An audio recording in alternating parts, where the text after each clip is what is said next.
भगवान ने जब कंस का वध कर दिया, आप दिन में सुन रहे थे, कंस की 2 पत्नियां थी और दोनों रोती रोती अपने पिताजी के पास पहुंची। बोलो जय श्री कृष्ण। अब भाई बेटी को ससुरे में, बेटी की ससुराल में अगर कोई विपत्ति आपत्ति कोई समस्या आए तो कहां जाएगी? तो अपने मायके में। कंस की दोनों पत्नियां अपने मायके में जरासंध के पास आई। पिताजी, उस कन्हैया ने हमारे साथ बहुत बुरा किया है। क्या कर दिया? बोले हमारे पति को मार दिया, हमको विधवा बना दिया। जरासंध क्रोध में आया, छोड़ूंगा नहीं। 17 बार आक्रमण किया उसने और 17 बार भगवान ने उसे हरा दिया। बोलो जय श्री कृष्ण। अब की 18वीं बार में उसने 11,000 ब्राह्मणों को पकड़ा है और कहा देखो, मैंने सुना है वो भगवान विष्णु, वो कन्हैया ब्राह्मण और गाय दोनों का बहुत बड़ा भक्त है।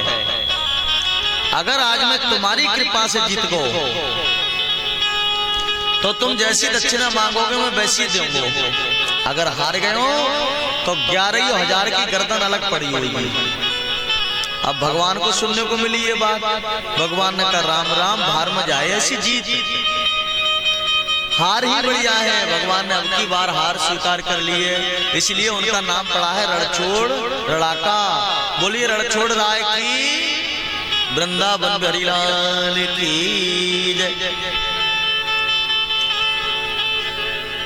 भगवान पे जब जरासंध ने बार बार आक्रमण किए हैं, भगवान ने कहा जहां दुराचारी अत्याचारी रहते हो वहां रहना ठीक नहीं है भैया।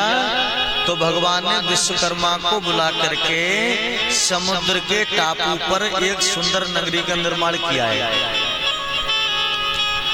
सुंदर नगरी बना के तैयार कर दी और भगवान ने अपनी माया से जो मथुरावासी थे सबको ले जा करके उसी नगरी में सुला दिया।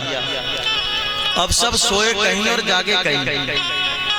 सुबह को जब उठे और तो एक दूसरे से चर्चा कर रहे हैं, भैया जब नगरी का द्वार कहाँ, नगरी का द्वार कहाँ, द्वार कहाँ करते करते उसका नाम द्वारका पड़ गया। बोलिए द्वारकाधीश भगवान की जय। कृष्ण बलराम जब द्वारका में पहुंचे तो 32 साल के हो गए। अब जब बच्चे घर में जवान होते हैं तो माता पिता को शादी की चिंता हो जाती है नहीं, और शादी वाले आने भी लगते हैं। तो बड़े कौन है? बलराम जी। शेष बलराम जी का विवाह हुआ है रेवती के साथ में। सूर्यवंश में कैसे राजा हुए थे जिनका नाम है रेवत, बेटी का नाम रेवती, 20.5 साल की। अब कोई विवाह करना नहीं चाहे, बेटी को लेकर के ब्रह्मा जी के यहाँ पहुंचे। महाराज जब बेटी इतनी लंबी इतनी तंदुरुस्त है तो उसके बराबर का कोई वर भी आपने बनाया होता महाराज। ब्रह्मा जी बोले जाओ, द्वापर आ गया, शेष बलराम जी का अवतार हो गया। शेष जी का अवतार बलराम रूप में आ गए हैं, वो जाओ बेटी को वरण कर देना। अरे महाराज अभी द्वापर कहाँ से आया? बोले तुम्हें नहीं पता है, मेरे यहाँ के एक क्षण में मृत लोक में रहने वाले लोगों की लाखों वर्षें बीत जाती हैं। मेरे यहाँ के एक क्षण में। अब तुम जाओ। राजा रेवत अपनी बेटी रेवती को लेकर के आए बलराम जी के पास, मेरी बेटी का वरण करो।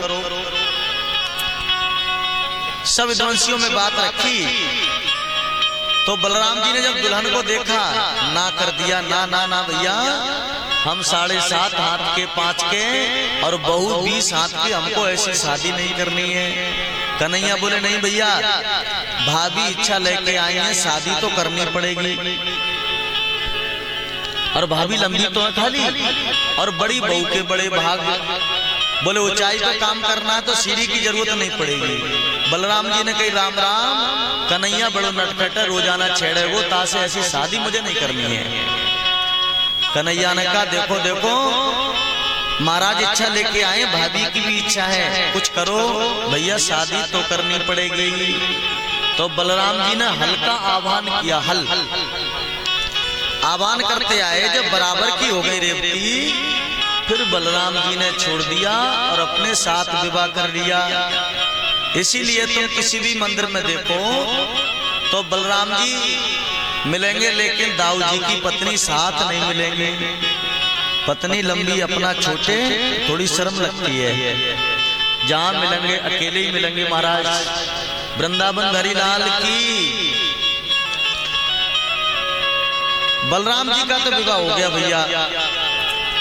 अब कन्हैया का नंबर आया।